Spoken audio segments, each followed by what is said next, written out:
So, back to this slide here and the results of food production. We've been talking about that it's a one-way street. It is raising the carrying capacity of the land, and therefore the populations generally increase to match. And once you have that population, you need to provide food for them. You can't switch back to being a hunter and gatherer. We talked a little bit about some of the other changes that pop up when people become sedentary. That is, when they stop moving around as most hunter-gatherers did for almost all of human history. There was one that I think I mentioned before, and it's got to do with this sort of questions of property and conflict, and it builds into some of the things that we're going to talk about next, particularly about inequality and power. And so for this, I always ask if there's anyone in the room who ever had to share a bedroom with a sibling. Yeah, oh, a lot of us. Boy, that was terrible. Why was that terrible when my brother and I had to share a room? Yeah, Sarah? Well, a lot of times they get into your things, and Okay. If they're younger, a lot of times they don't really understand boundaries. Boundaries. Boundaries. Good word for it, yeah. If I want to play video games at night, I can't. Okay, so we've got different priorities, we've got boundaries, we've got property, right? And actually, in a non-trivial way, I'm going to say this is all connected to what we're talking about here. The fact that we have stuff that is yours versus your siblings is, and I mean, we won't need to go quite so far as the technology of being able to play video games, but I will argue that is itself also directly a result of this process. The fact that we have so much stuff is itself directly connected to our being sedentary. It's just a physical impossibility to make stuff as central a part of our world when we're picking all that stuff up and moving around with it. And the other thing that I'm getting to here with this is that when you have a lot of people living in relatively close quarters, you're going to end up with more conflict. And I think that that's a bit of a generalization about human life, but it's one I'm willing to give us here. Whether it's your sibling and you stuck into the same room and wanting to do different things and not understanding boundaries or priorities. And I have no idea what my brother and I fought about. All I know is that windows were broken, blood was drawn. It was a bad scene. And this is, it's a little bit the same thing, but it's also a little bit of a metaphor. Imagine that difference at Abu Huraira we were talking about before, that site where in the early period where we've got probably a partially mobile population that is doing a little bit of control of the landscape to improve things for wheat, but the wheat seeds are not domesticated at the beginning. By the time we get later, and that population is about 300 or 400, right? Abu Huraira 2,000 years later, there are 3,000 or 4,000 people being supported by a fully domesticated set of crops.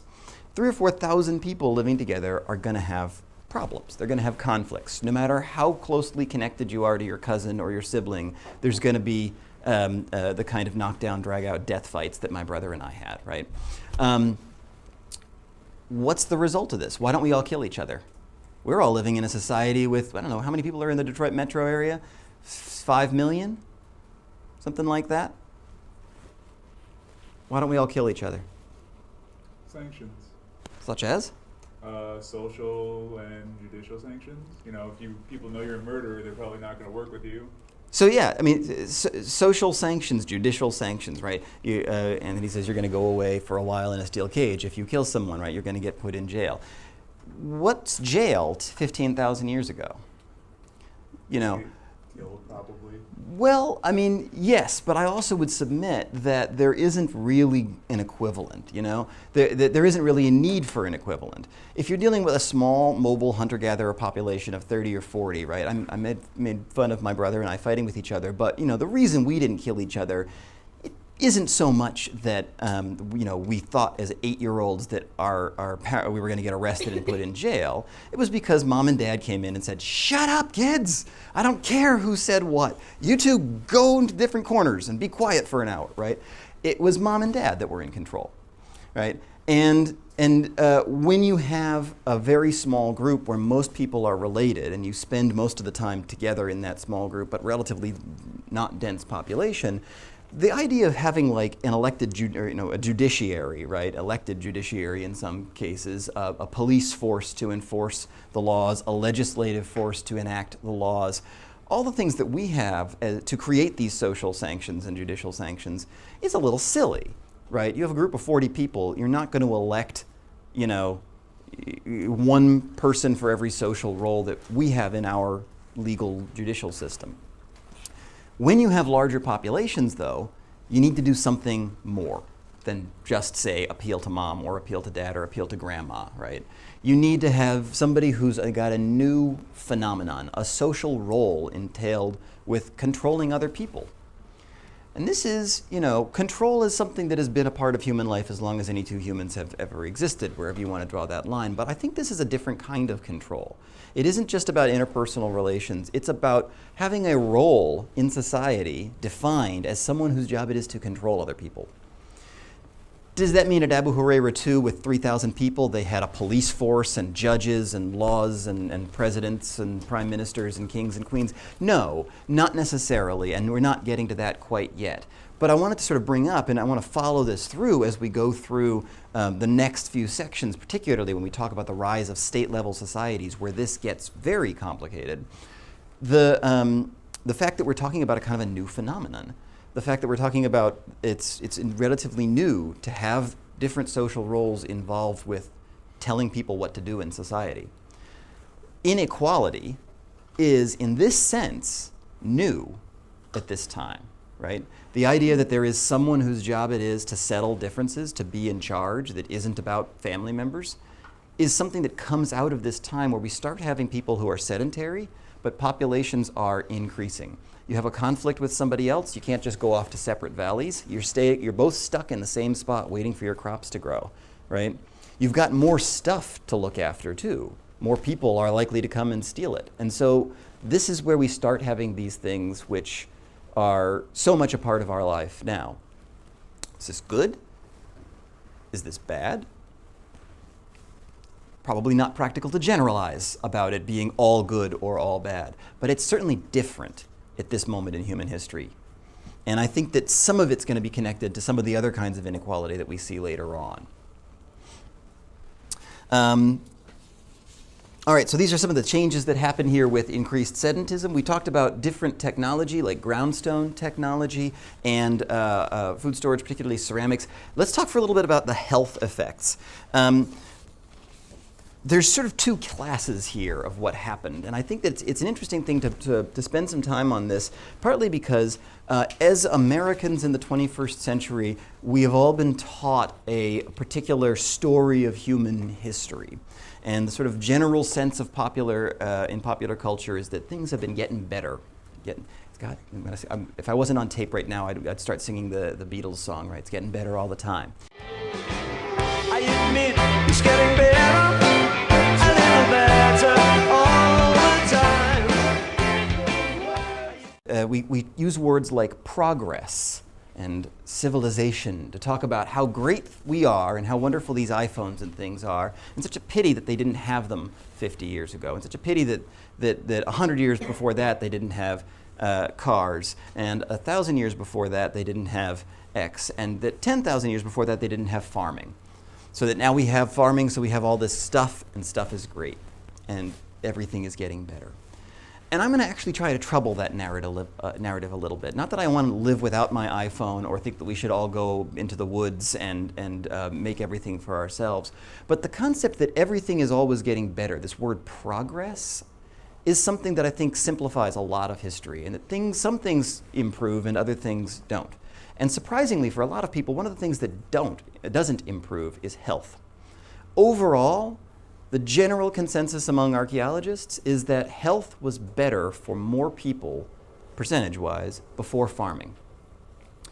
We've got pretty good health right now, but that's not about farming. That's about the last 50 years of medical technology. That farming, when it arrived, is not necessarily an advance in terms of people's health or happiness or well-being. Certainly meant more people wouldn't die of starvation. It certainly meant there's more people in general in the earth. It certainly meant you could stay in one place with the both good and bad results of that.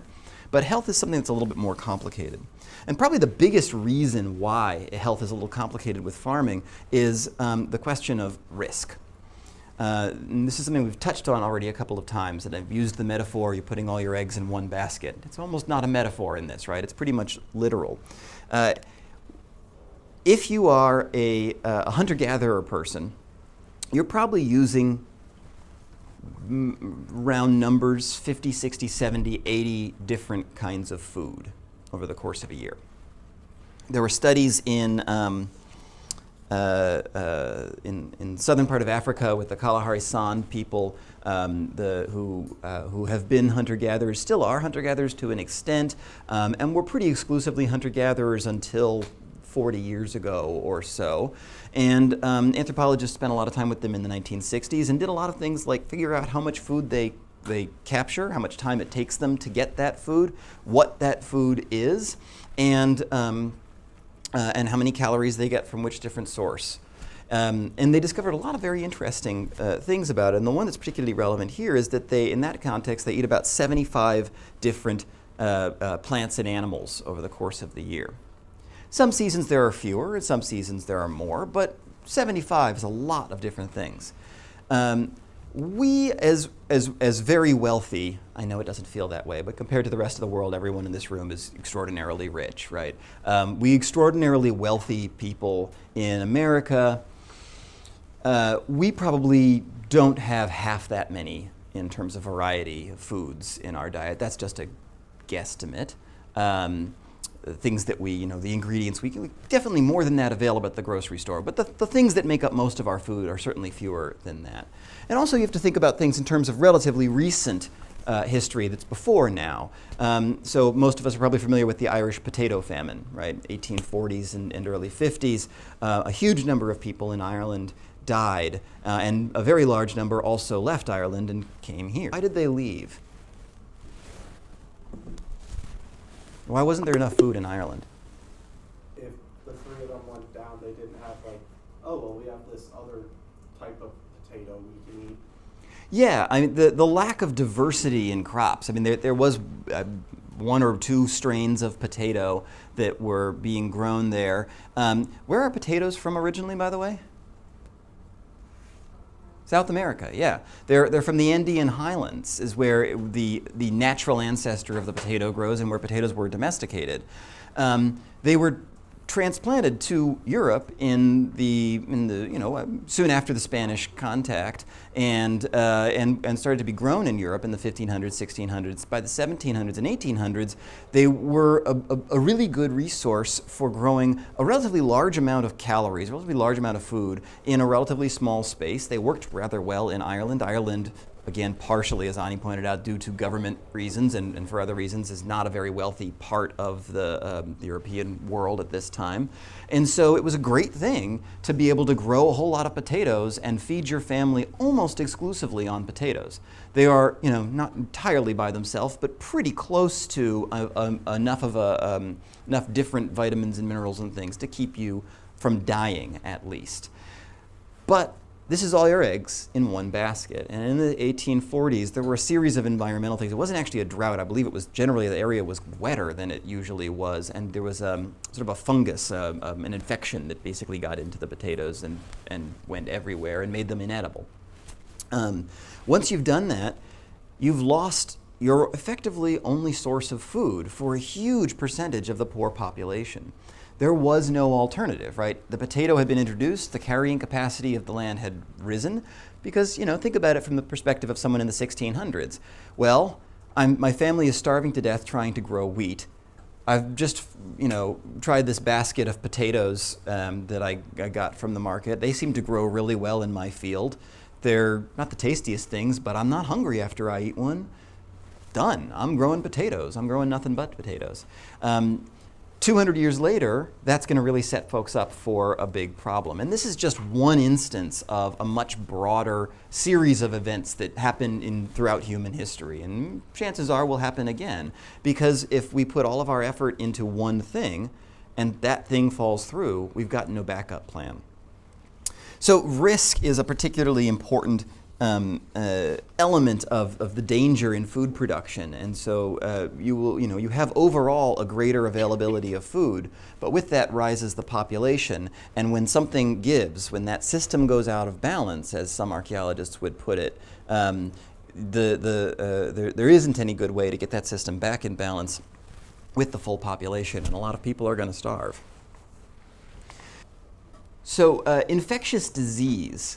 Why on earth, I'm talking about food, right? Why is food connected to infectious disease? When we start creating our own food, if you think about this sort of nexus of all of the things that are happening as a result of food production, and you're starting to see here also maybe sort of why these are going to be some essay questions or short answer questions on the exam rather than multiple choice, because all of this stuff is interrelated. Basically everything on this list is interrelated with everything on this list, as well as other bigger concepts like inequality and that we're going to spend more time on. But yeah.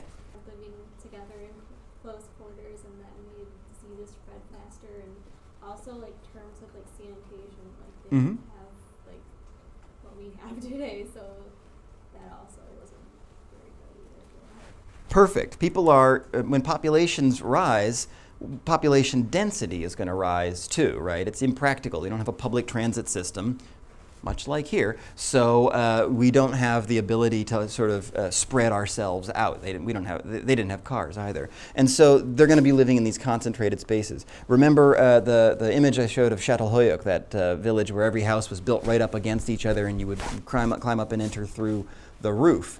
Those people are living right up against each other. Where's the outhouse? It's in that little 2-foot space in between the two houses in that one little corner. Now, anyone here who has a younger, particularly a much younger sibling or child or cousin or something like that, and has dealt with babies and small children, knows that has that sort of visceral feeling of horror when they wipe their nose and then come to give you a big hug or a kiss, right? It's cute that they want to give you a hug, but it's like, could you wash that first, please, right? And this is with our modern understanding of germ theory, which is not perfect and it's still culturally informed, but it's a little bit more effective than the understandings that they had 200 years ago and certainly 10,000 years ago. People were living in close quarters and diseases were being passed back and forth as a result of that. And animals, too, were living in really close quarters with people. And I mean really close quarters. In the sort of traditional medieval Western European house, 1200s, 1300s, 1400s, for a reasonably standard peasant farmer, you enter the door of the house, humans go to the right, animals go to the left. One big room, right? Small wooden partitions maybe to block off some areas to keep the cows from nuzzling you in the middle of the night, right? But they're not outside in the pen. They're not out in a barn. You can't build a barn, a whole separate structure. You've got to keep them close. Those cows are worth a huge amount of money, right? Cows are, maybe the closest equivalent we've got is like if anyone has a really fancy sports car, it would be like that much of our net worth embodied in a mobile thing. But a cow is a really big investment for a medieval farmer. And so that thing isn't going anywhere. And with this, as Ani points out, you're going to get animals and humans sharing diseases, and diseases coming back and forth between them, and diseases mutating that weren't available to humans that are going from animals to humans. Yeah? That's a great question. Yeah, it's the term for those other animals that we didn't really mean to domesticate, but actually domesticated accidentally, is commensals. We're talking about animals like rats and mice, first of all, which would have come in looking for those big elements of storage, right? So here we go back to the results of food production. Food storage is a really important part of food production because we don't have food coming in year-round like we do when we're gatherers and hunters. If you're storing a huge container of grain, some little critter is going to find it, right? Some little critter is going to find it and get into it, and they are going to be really, really happy, and then they're going to go and find another little critter, and they're going to make little critter babies, and those critter babies are going to be really happy. And it'll go on a few generations unless you do something about it. Those animals are a problem for us because, one, they put our food storage at risk, right? If rats eat half your corn before you notice it, you don't have any food for the other half of the year. And two, we do know various kinds of diseases, the famous one, of course, being bubonic plague, which is spread by, we think of it as being spread by rats. It's actually spread by the lice that live on rats and then go from the rat to the humans, but the rat is the sort of the vector that can be controlled more easily at this time. So we have those kind of commensals. We also have another kind of commensal that pops up, which is cute little adorable furry kitty cats,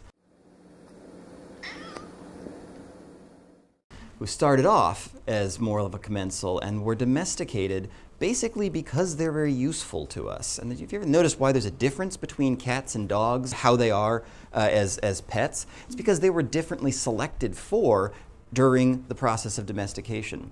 Dogs were selected for much more, for more different kinds of reasons. Cats were selected as pest control. You know, the Egyptians, which is where cats are largely domesticated from, the early people who adopted farming in that area, they had this little wild critter that was too small to carry off a baby, but big enough to carry off all the rats and mice, and didn't eat the corn, moreover. They're only meat eaters. They don't eat grain. So they only ate the animals that we wanted them to get rid of. And they're kind of cute and furry too, right? That's how they ended up being domesticated. Yeah, great question.